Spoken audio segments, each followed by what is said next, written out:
Welcome to Mission Evolution Radio Show with Gwilda Wiyaka, bringing together today's leading experts to uncover ever-deepening spiritual truths and the latest scientific developments in support of the evolution of humankind. For more information on Mission Evolution Radio with Gwilda Wiyaka, visit www.missionevolution.org. And now, here's the host of Mission Evolution, Miss Gwilda Wiyaka. This is Mission Evolution, where we explore the evolution of consciousness and the human experience. I'm your host, Gwilda Wiyaka. Our guest this hour is Robert Lee Camp, internationally recognized author, master astrologer, and creator of the Cards of Your Destiny, a groundbreaking system that blends astrology, numerology, and ancient wisdom to reveal the hidden blueprint of our lives. Through decades of research, spiritual insight, Robert has helped thousands discover their purpose, timing, and relationship dynamics through the unique power of playing cards. Join us as we explore how the fascinating ancient science can illuminate our journey of personal and spiritual evolution. To learn more, visit his website at cardsofyourdestiny.com. Robert, thank you so much for joining us on Mission Evolution. Thank you, Gwilda. Great to be here. For our listeners new to your work, what is the science of the cards and how does it differ from astrology or numerology? Well, it's, like you can take a numerology and then you can take astrology, and they may give you the same information or a lot of the same information, but they do it in a different way. And the card system is more akin to it's really more akin to astrology because it has planetary influences as well in it. So from that point of view, it's more like astrology, but it's its own system. And according to the most ancient sources, it came from Atlantis 20,000 years ago. We can't prove that, but that's all we know about it, really. But when we look at a deck of cards and see how it connects with the calendar of the Earth, most people don't realize the significance of it, how a deck of cards is so correlated to the cycles of the Earth. It's pretty fascinating. Excuse me, I'm having a little bit of problem with my voice here. Take your time. You say each person is born to a specific card. How is Every that day card? of the year. Every day of the year is governed by a card, and the one on the day you were born, it's almost like your astrological sign, but it's a lot more detailed than that. It's a lot more detailed than just your astrological sign. Yeah. It tells a lot about you. So from all the different angles that you're coming at, it's almost like triangulation, isn't it? Where you get information from lots of different places and then focus it in on to get a single answer. Yes. So your card happens to be the 7 of clubs. That's your birth card. You have other cards too, because it's a long story, but there's more than one card usually for most people that are significators of who you are. But just looking at the 7 of clubs, the essential nature of that card is spiritual knowledge. Spiritual knowledge. It's funny that you and Rob are both 7 of clubs and you're both doing spiritual knowledge. That's what you're doing. You're taking that to the world, and it's part of my life path too. The 7 of clubs falls in the cards that are considered in my life path. Everybody has a life path. Okay. But the 7 sits right in the center of a suit. If you go from the ace to the king, in the very center is the 7. And the 7 has 1 foot in the mundane world and 1 foot in the spiritual realm. So they bring the spiritual into the mundane. That's the highest offering of a 7 of clubs. The highest expression is to bring one who brings spiritual knowledge to the world, from the spiritual into the mundane world. See? And when you're a 7, though, there's always a challenge to every card too. So the challenge of a 7 is sometimes they're just totally enlightened, like they feel so enlightened, they're just connected to the universe, like on the spiritual level. And the other times they get dragged down by the mundane world. They feel down or depressed sometimes at time to time. They can be very critical. Sometimes, kind of, That's my card too. I have the same quality. I have to really watch myself because I can be so looking at everything like the glass half empty, and everything. So, Robin Williams was a seven of clubs. All seven of clubs people have like a gift, a mental gift, like they have a connection to this other realm, you know. So you said the highest expression. What do you mean by that? Well, the lowest expression would be like depressed, complaining, negative, about stuff, looking at everything like it's bad. And the highest expression is like freedom from all of that and connected to the universe, connected to the higher realms of knowledge, and receiving information from the higher realms. You understand? I do.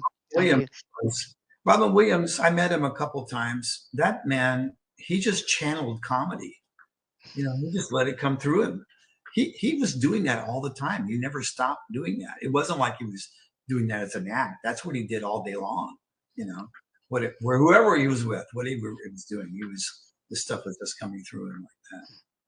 I understand a lot of times he would go off script and just pop through with something that was even funnier than probably what was written. I mean, almost all the time, that's what he did. I mean, even in his stand-up things, and he wasn't like other comedians that would work really hard, I don't think, on some kind of a script that he was going to memorize and then do. He just would just let it flow, and it flowed.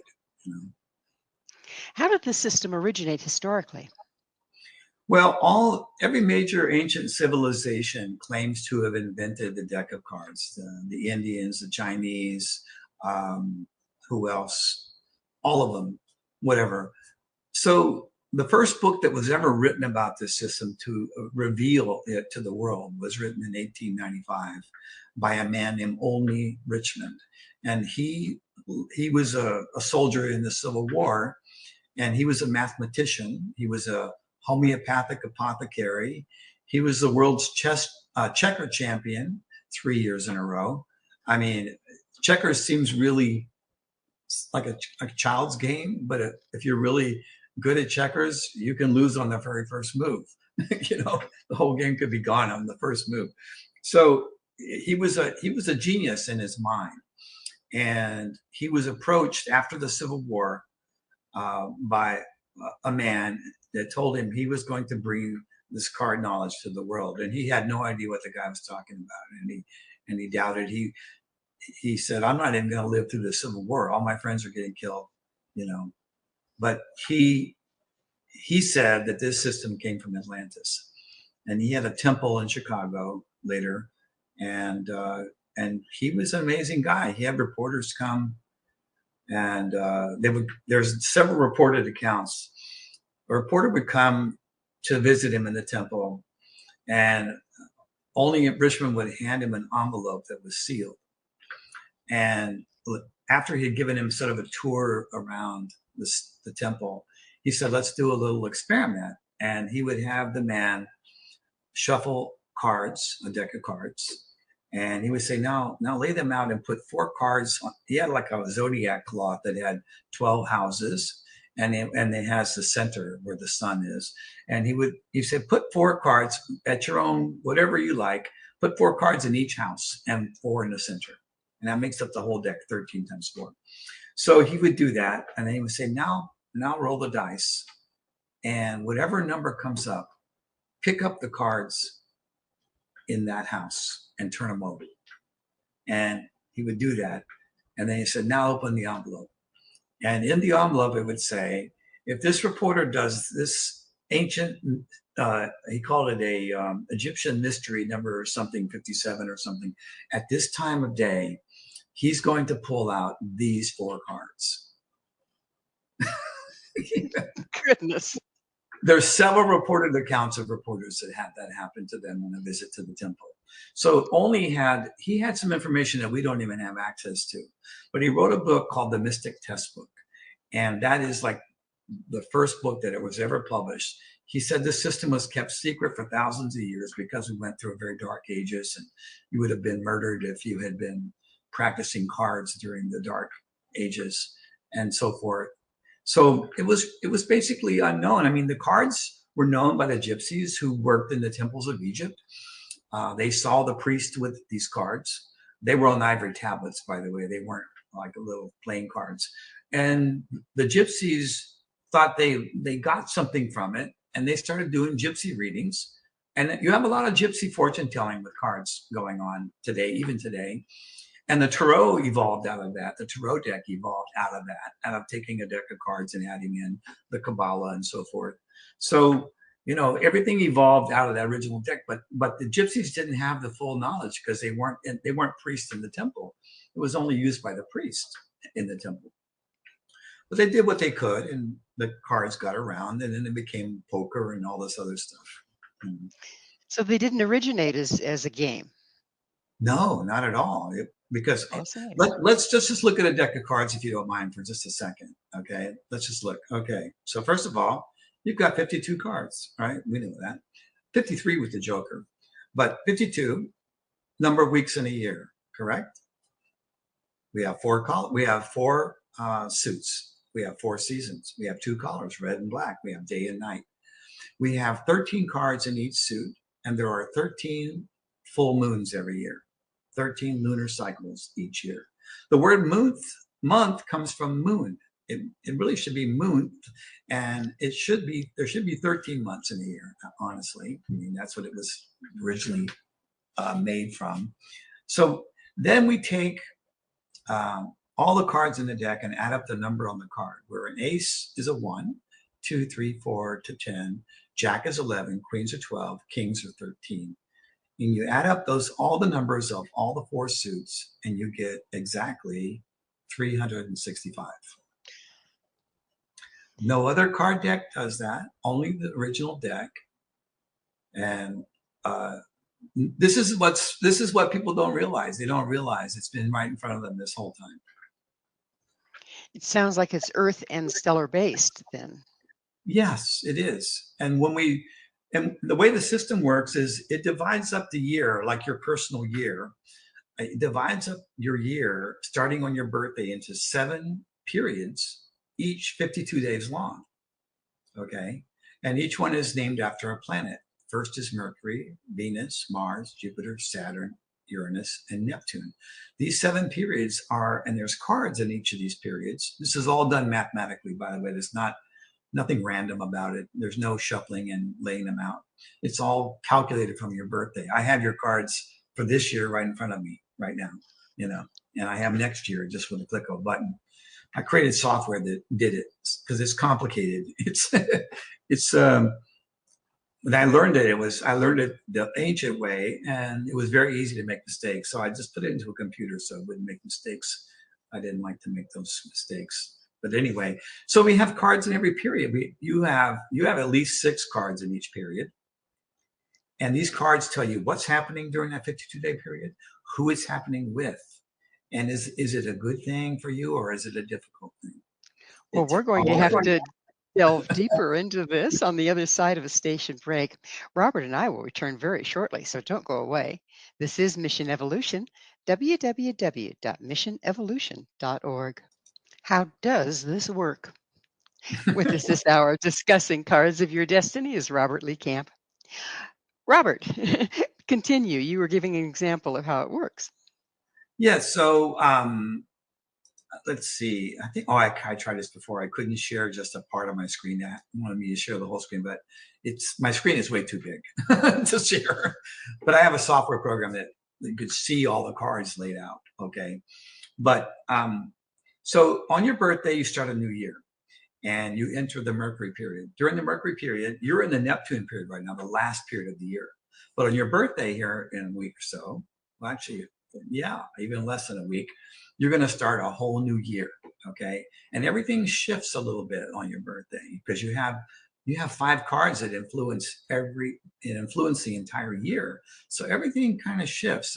Sometimes it's not that different, but sometimes it's very different.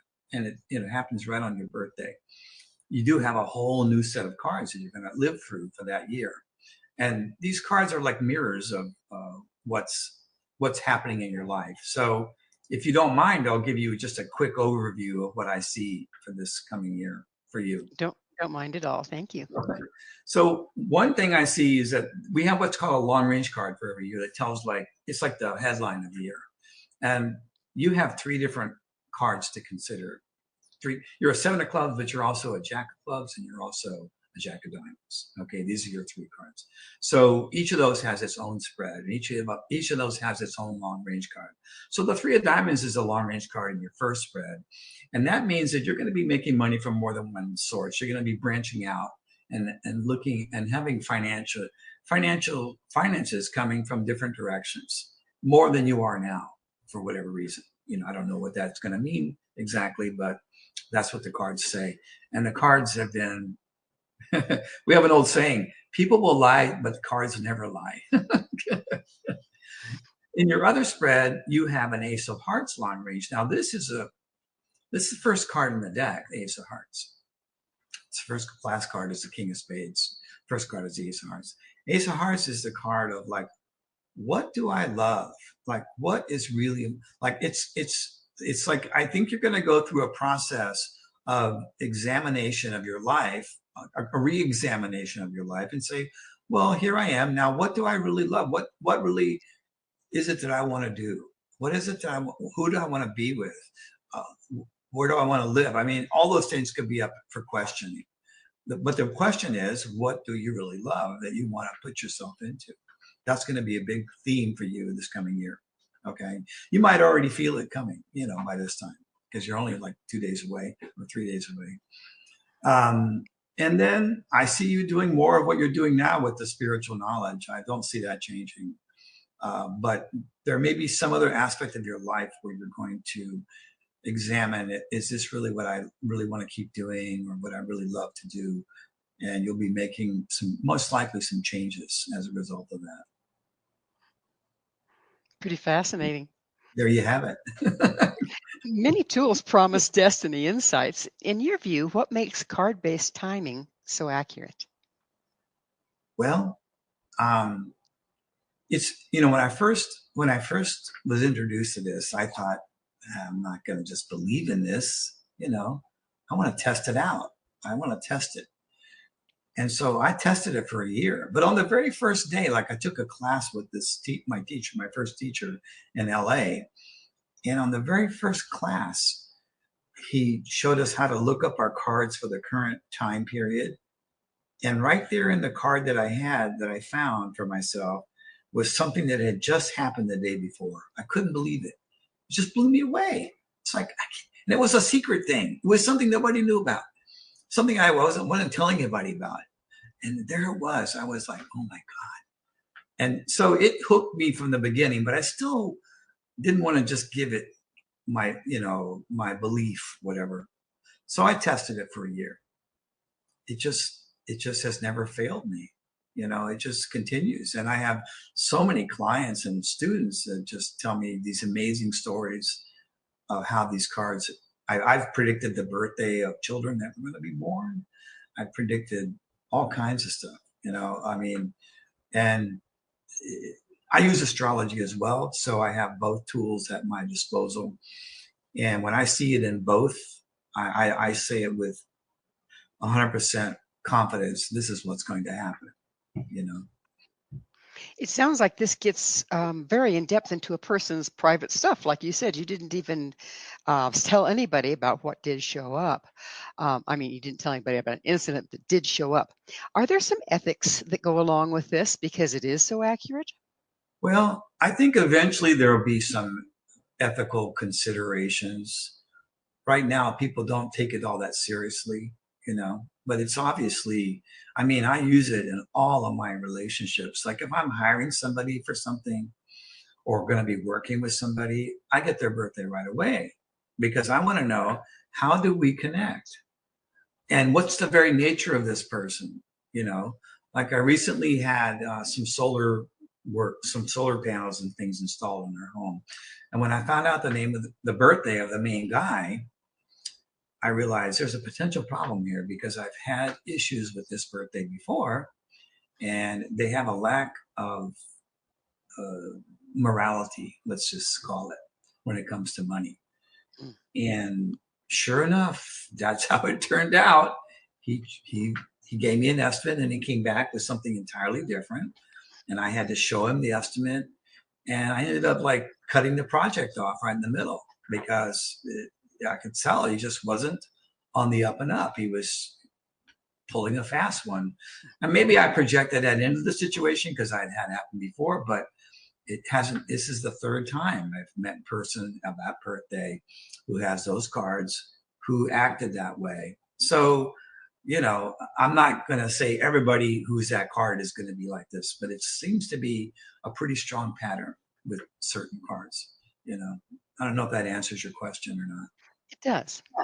Yeah. For skeptics, what repeatable patterns or case studies convinced you this system is real world validity? Well, I mean, I saw this was a long time ago. I remember when O.J. Simpson's wife and best friend were murdered, and I looked in O.J.'s cards, and I didn't see any signs of tragedy. I saw signs of success. It blew me away. I was like, "What? These cards must not be right." And then I realized, oh, this wasn't a tragedy for him. This was mission accomplished for him, And as I learned the cards more and more, it all became obvious. And I also looked at Ron Goldman's cards and his wife Nicole, and I saw where I wouldn't have predicted death for them, like not knowing them very well. But perhaps if I had known the whole situation, I might have. If I had known more about how their interactions had been prior to the event, But I've had so many, I can't even count all the times people have come back to me who have gotten readings and said, everything you said happened just like you said it, I did a lot of radio shows in the beginning. Back then it was radio, we didn't have podcasts and all this stuff. And all the radio guys would call me Mr. Destiny. So I ended up with this Mr. Destiny moniker from doing predictions, readings for their listeners. They would call in, and I would, give a quick reading, and then they would call back later and go, So I've just seen it. It's proved itself to me just so many times. I can't deny it.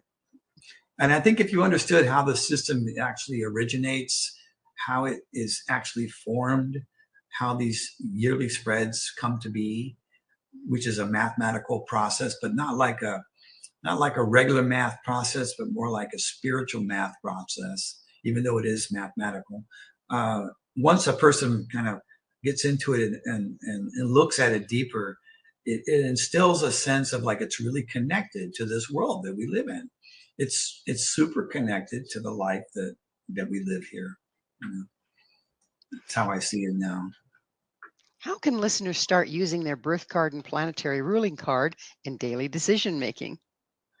Well, there are actually even cards for every day, and they can go to my website and find out what their birth card is, what their card for this year is, the main card, what the card for this planetary period is, and the card for this day for free. It's right there on the front page of cardsofyourdestiny.com. Now, as soon as, if they want to get into it, I have two books. One is called The Cards of Your Destiny.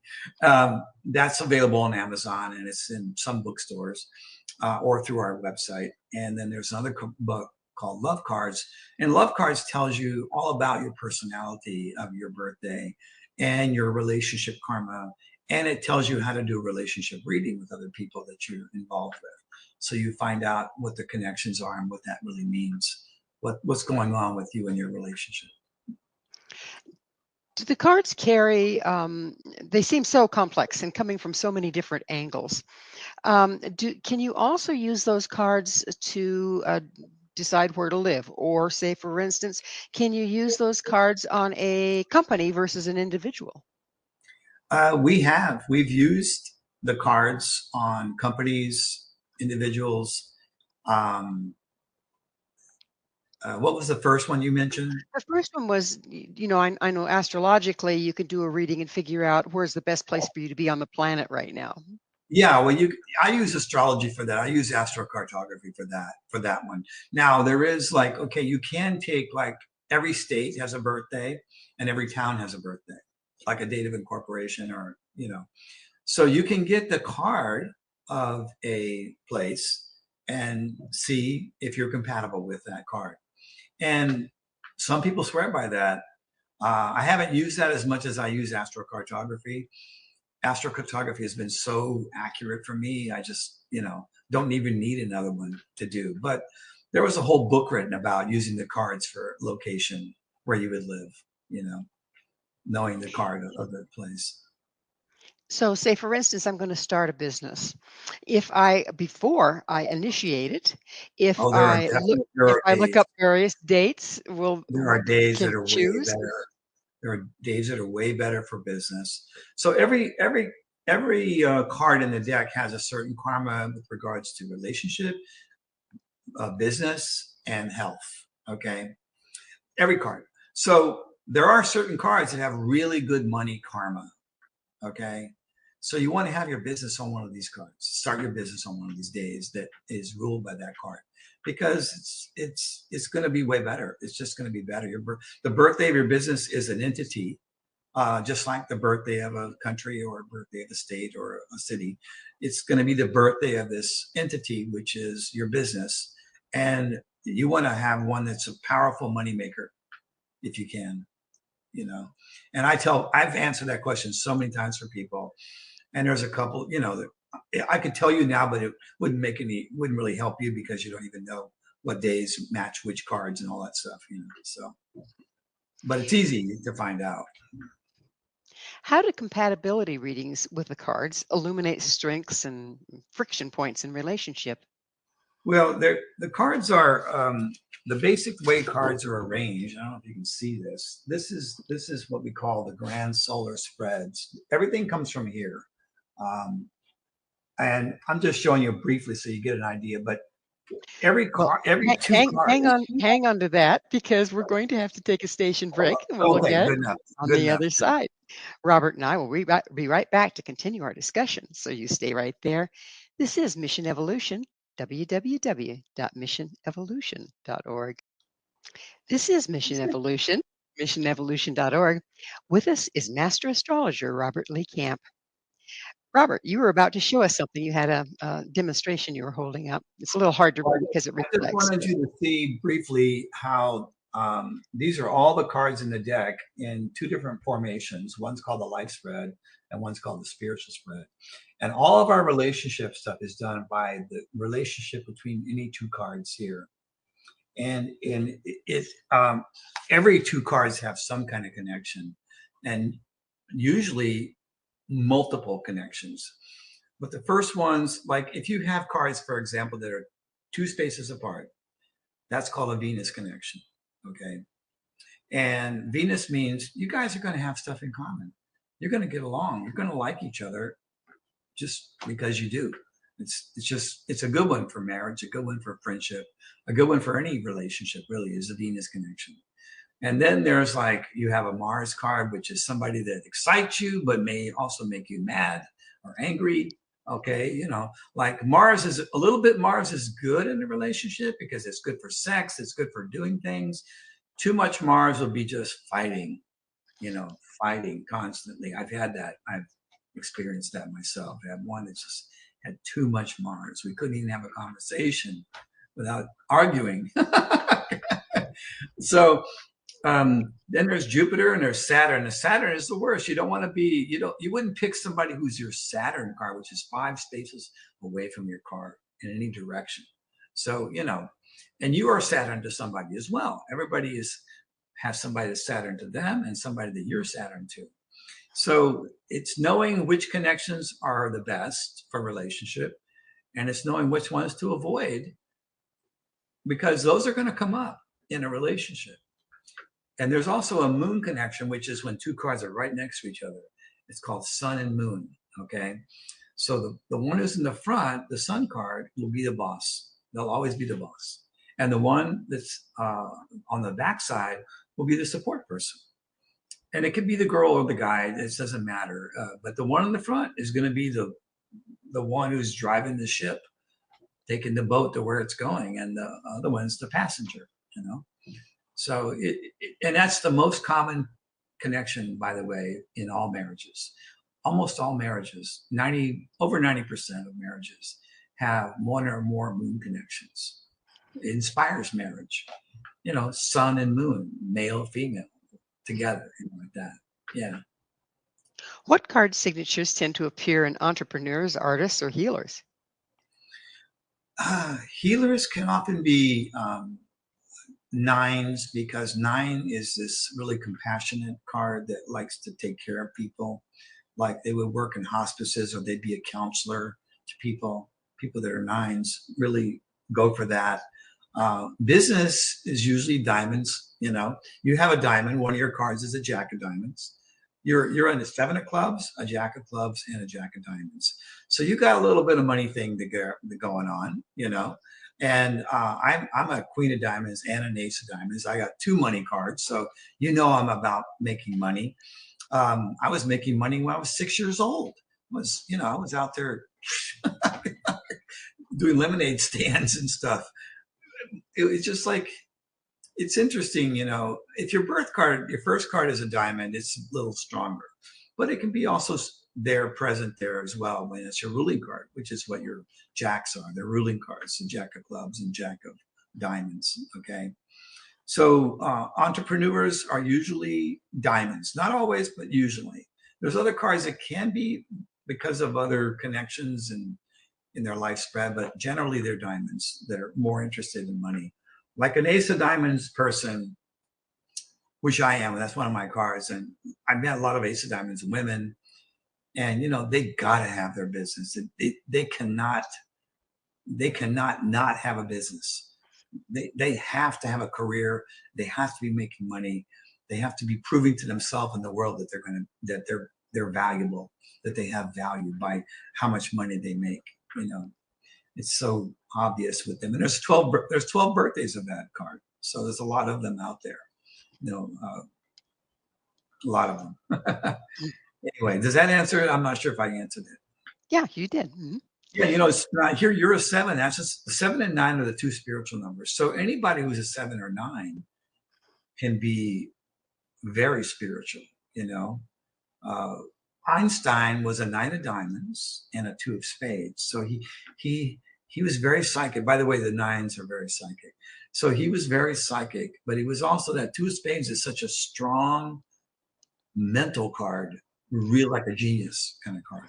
So he was a genius that also had this other side where he was connected to the unseen realms, like 7 of clubs, like yours, you know. But that 2 of spades allowed him to put that into writing and to bring that out to the world, you know. So it's very fascinating when you get into it. How do you counsel someone whose spread shows challenging cards without instilling fear? Well, I try to. I look at, there are challenging cards. They come up, you know, and but every challenging card has a potential to be a breakthrough, like a personal breakthrough, because the 7s and 9s are considered bad cards. Okay, if you have a 7 or 9 coming up in your yearly spread of cards, it's often a problem, a challenge. But all of these cards can be transformed by changing one's attitude or looking within, see what's going on here, what's going on. Like when you have a 9 showing up in a spread, something's going to end, either a relationship, a lifestyle choice. It could be a death of somebody close to you with a 9, depending on the position and the suit of the card and so forth. But it's going to be an ending when you have a 9. So usually if it's in a bad position, like Saturn, in the Saturn period, it means I'm not going to like this 9. I'm going to think I shouldn't lose this. But in fact, you do. The universe is trying to tell you, this has got to go. It's time to flush the toilet. It's time to let go. You know, you think it's good for you, but it's actually not. And so on the other side of this, people always come out, whether they fight it or whether they let go soon, on the other end, they always think this had to happen. This was the right thing. You know, in retrospect, they always look back and they go, "Wow, that I can see why that had to happen the way that it happened." Same Well, in thing our with culture, yeah, yeah. in our culture, we don't let go easily. We keep building and building and No, building, but we don't let and go. we're very materialistic, really. Our whole society is based on like getting more money, getting more fame, and so forth and so forth.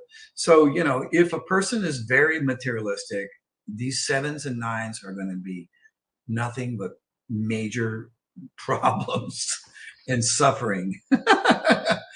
But if you have a spiritual side, it becomes like an opportunity to have a breakthrough.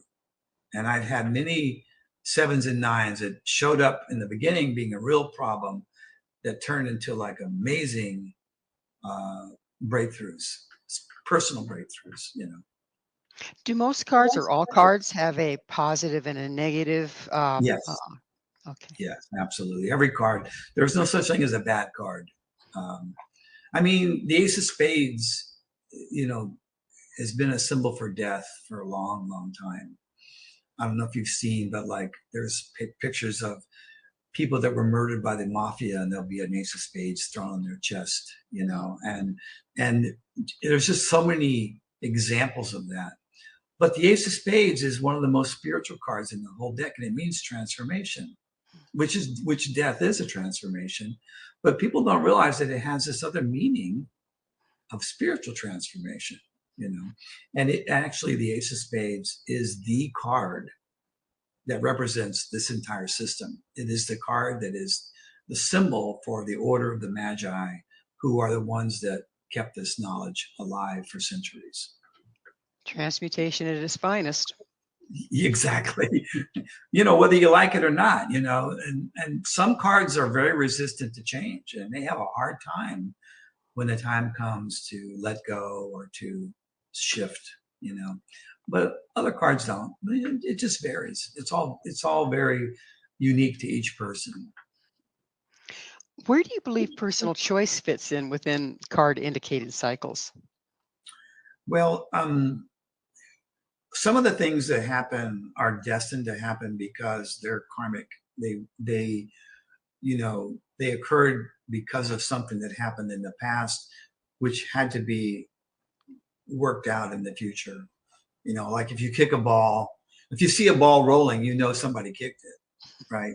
So like a lot of the karma that we experience in our lifetime, it comes from past lives and from earlier in our life, in this lifetime, mostly from past life. I mean, in astrology, when I read an astrology chart, I'm reading a blueprint of a person's past life karma that's coming to fruition in this lifetime. That's what it is. And a friend of mine called it spiritual DNA, and astrology and the cards are like so tight together. And so, you know, uh, most of what happens to us, especially early in our life, is karmic. So where the choice comes in is how do we deal with it when it comes up? What do we do with it? And a lot of it's good karma too. A lot of I tell people this a lot. If you look at the best things in life that happened to you, like opportunities that arose and things, and how you chose the career you're in, you'll realize that you had nothing to do with it. These things just happened to you. They were good things that came to you because they were your destiny. They were karma from past life. So a lot of karma is from doing good deeds. And then there's other karma from not being aware of how we hurt other people that comes into play. And we have to be on the other end of that to see what it's like to get the whole picture. It sounds like the cards let you know what the wave is, but how you surf it is up to you. Yeah, exactly. This, like, an event's going to happen. Um, with some of these events are not going to be welcome because we want everything to go our way, and life doesn't work that way. So all this stuff's going to happen that we don't like, and we're going to whatever bitch and complain, or we're going to like look at it as, why am I fighting against reality? Maybe I can, because a 7 and 9 can bring the most profound spiritual experiences in life. And I know you, as a 7 of clubs, I know you've had some of those. You have to. You can't be a 7 without having had these, or a 9 for that matter. Okay, you have to. So you understand what I'm talking about. I do. Are there evolutionary themes such as the way the cards point to soul growth across a lifetime? Well, you know, evolutionary growth, in my opinion, is really very personal for each individual. So like you could find 100 people of the same birthday, and they're going to play those cards out a little differently. They're not all of them are going to be spiritually oriented. Some of them may be. Some of them may become enlightened before they're 20 years old. Because they're past life karma, but they are this card. I mean, I have met a few enlightened people in my lifetime, and sometimes they're a card that you wouldn't even consider would be enlightened. It's like, but they're an enlightened version of this card. They're not, their ego is gone. There's no ego. There's no negativity at all in these people that I've met. And yet they're a card that usually is like problem making card, Well, it's time for us to take another station break. Please stay with us as Robert and I continue to explore discovering your destiny. This is Mission Evolution, www.missionevolution.org. What if I'm a newbie? This is Mission Evolution, missionevolution.org. We're continuing our discussion with author Robert Lee Camp. His website, cardsofyourdestiny.com. So, what are a few practical do's and don'ts for beginners pulling their first spreads? Well, my book, The Cards of Your Destiny, tells you how to do your own yearly readings, or readings for anybody else for that matter. And there's about 25 to 30 pages of instruction that leads you through doing the first reading. And, one has to be patient enough to read those 25 pages. Okay. Some people open up the book and they see all these spreads and they go, oh my God, this is too complicated. I can't do this. Instead of just reading the instructions, because all this information is necessary, these spreads are necessary because it has everyone's life to age 100 in the book. There's about, 50 or 100 pages of just these spreads. But it's not that complicated if you just take it step by step and go into it. So I always recommend the book because there's no online course that teaches you from the very beginning, and you need to have those access to those spreads in order to do the reading. You have to be able to look them up and see, what do I have? Where am I in? I'm in my Mars period right now, and these are the cards. And then the book tells you what those cards mean in the Mars period, in every period. So there's a lot of interpretation of the cards in there. There's some basic instructions, and once you get into it, you can go. I've had people go right into doing readings, for other people right away. It's actually the easiest of all the systems to learn, I think, in my opinion. It takes longer to master it, but you can get valuable information from it right away, like within an hour of picking up the book and reading it. Yeah. Or the Love Cards book. Sorry, I didn't mean to interrupt. Go ahead. That's okay. Have you seen the cards help resolving long-standing patterns such as health, finances, or relationships? Yes. Well,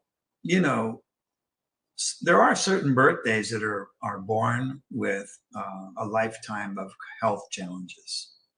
And we know those. We know what they are. We know which ones could possibly have that issue.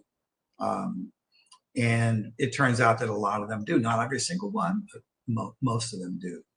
There's certain birthdays. And if they were to look at the card and they would go into that, well, what is it that I need to learn here? Like, what is it? What is this? Why do I have this existence? And what is it that I can be with and have a breakthrough? I mean, look at Stephen Hawking. Okay. Stephen Hawking, he never once complained about his condition. And he was, in the end, he couldn't even move his lips. Was he a 7 or a 9? I forget. I looked him up once. Yeah, I think he might have been a 7 of spades or a card, because the 7 of spades is usually the card that has challenges on the physical level, whereas the 7 of clubs will have challenges on the mental level, and the 7 of diamonds will have challenges on the financial level, and the 7 of hearts will have challenges on the relationship level. So they are challenging cards, I forget what his. I could look it up, but you know, but when you look at that, you realize that it's possible to have the worst things happen to you and yet not have a negative relationship with it. You know, so that's the challenge, in my opinion. What boundaries do you keep when reading for sensitive topics like illness or loss? Well, I first of all, I don't have any negative. Um, I don't have any negative judgments about anything, pretty much. You know, like I'm not going to say, oh, you know, you're bad or there's something really bad. Like I'll say this could be a real challenging period for you. It may or may not be, but if it is, it's going to be about this. It's going to be, this is the challenge you're facing with this. Now, I've had some clients that are extremely materialistic and all they want to know is, am I going to make money? Am I going to get married? Am I going to, you know, whatever? Am I going to travel, buy a house, whatever? And I give them the best I can. You know, I give them the best I can. And I'm honest. I'll say, you know, if I don't see it, I say, I don't see that. And sometimes it comes out in the conversation before the reading's over that they really don't want to move or they really don't want what they say they want. You know, it just, you have to be just kind of like patient and just kind of go into it. But I don't carry any judgment about it. So I'm not putting that charge on it. Yeah, I'm pretty sure, you know, with my readings. Basically meeting a person where they're at. Yeah, I want to know where they're at because, you know, are they materialistic or are they more spiritual? How attached are they to their problems? How attached are they to their negative story about their life?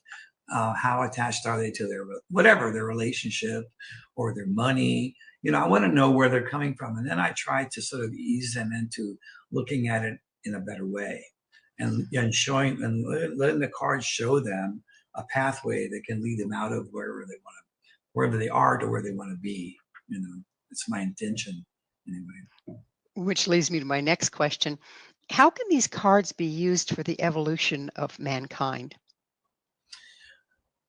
Sting the musician from the Police. He had a song called All This Time. And the very last line of the song is, men go crazy in congregations. They only get better one by one. So I have not found a way to use the cards to make a prediction about society in general, but I have been able to help a lot of individuals, and that's what I focus on. So any individual, this system is inherently spiritual, but it's whatever the person takes from it. I taught a class once to a group of people in Las Vegas, Nevada. Okay, all they wanted to know was, guess what? How can we use these cards to win at gambling? For the lottery, yeah. And you know what? Most of them moved there for that very reason. And these were quasi-spiritual people. Okay, they were spiritual and they were gamblers. And I was like, this is so crazy. I thought it was just crazy. How, as a divinational tool, how accurate can they be? It's mind-blowing, actually.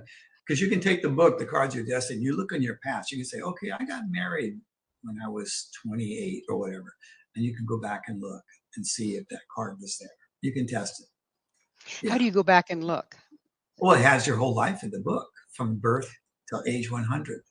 So you just go back to the particular layout or whatever for that year. It's done by age, you know, like the first year of life is age 0, then age 1 is your second year of life and so forth. So if you know your age, you can go back and look, and you can even look at the very time period, what period you were in, which one of your planetary periods you were in at that time. And you can look at those cards and the cards for the year and say, well, does that match what happened to me? And you'll find it. I guarantee you'll find it. Can the cards tell you when you're going to die? You know, I looked for myself, and I was told by my first card teacher never to predict anyone's death. You know, and because you know, it creates karma. Like if I gave you a reading and I told you 5 things or 4 things that were so right on, and then I told you you're going to die, you're going to believe me. That's a heavy burden. I would never do that. I would never. So I never do. Now I've had a lot of clients who come to me like, when is my dad or my mom going to die? Sometimes they're waiting for money. You know? I mean, I've seen the best and worst of people in my practice, you know. So, or they just want to know. They're just concerned, you know. And sometimes you can see it. And I will say there's a possibility with this, whatever like that. But I never say definitely that someone's going to die, because I don't really know. Honestly, I don't know. You know? Do you feel like by giving a date, then they can make it happen because they believe it's going to happen? Perhaps, but I never tell them this is going to happen. I say, you know, there's a possibility here. I mean, I've seen my best friend growing up, him and his siblings couldn't wait for their mom to die. They were so mean to her. I couldn't believe it. It seemed to be really cruel to me when she got really ill, how the way they treated her. And I just couldn't believe people did that. You know, it just amazed me, you know, how that happened. So it's all very individual. It's all very individual. And of course, you know, by now there's just any possibility of anything in this world. It's especially lately, it's a madhouse. These are indeed wild times, aren't they? Yeah, 3-ring circus. And we know who the jokers are. If Exactly. if, By the if way, December 31st is a Joker card, and that's one birthday that we cannot read in this system. You cannot read jokers. They're like the enigma of the whole system, because a joker can be any card in the deck at any moment, and they can change. Anthony Hopkins, Val Kilmer, who else? There's several amazing actors that are jokers. They can become that character so well. You know? charlatans, basically, just They can. chameleons, I guess is what I meant to say. Chameleon, that's a Yes. chameleon. That's better. A little more positive. If a listener wants to go deeper, which foundational resources that you offer, which would you start with? Well, I would get the Love Cards and Cards of Your Destiny books first off. Start there, and then I have a lot of courses on my website, recorded classes. If you need help getting deeper into it, we take people all the way from a beginner to being a professional reader. We have a 10-month training program we do every year. We're in the middle of one right now, where we have usually around 30 people learning to be professional card readers, certified. We certify them. You know, we teach them in the way that I learned it, and we make sure that when they come out of there, they're able to do amazing readings that can transform a person's life. Well, it's that time in the show, Robert, when I get to ask you, what's your mission? My mission, I discovered this just as I was getting into the cards, I narrowed it down. And my mission is, and it hasn't changed, to bring knowledge from the past into the present, knowledge from the ancient past that was enlightened past into the present, to benefit people, to benefit mankind. That's my mission. Beautiful mission. How do you feel that applies to now, particularly? You're bringing things from ancient. How does it apply right now? Well, this system comes from the ancient, and you know, it came from a time when it was a pure spiritual knowledge. So the more I spread this around, the more that people read my books, the more people are helped. I get feedback almost every day from people that lives have been transformed by the knowledge that's given in the books. So I'm very content about that. Unfortunately, Robert, we're out of time. Thank you so much for all you do and for coming on the show. Oh, well, it's a pleasure to meet you, and I hope to see you again someday. I think we can plan on it. Okay, very good. Once again, our guest this hour has been Robert Lee Camp, author, astrologer, and creator of the Cards of Your Destiny. To discover what your birth card reveals about your soul's path, destiny, visit his website at cardsofyourdestiny.com, where you can also access past episodes and guest information. This has been Mission Evolution, dedicated to guiding humanity towards a more conscious and connected future. I'm Gwilda Wiyaka. Until next time, may you embrace your soul with courage, wisdom, and heart.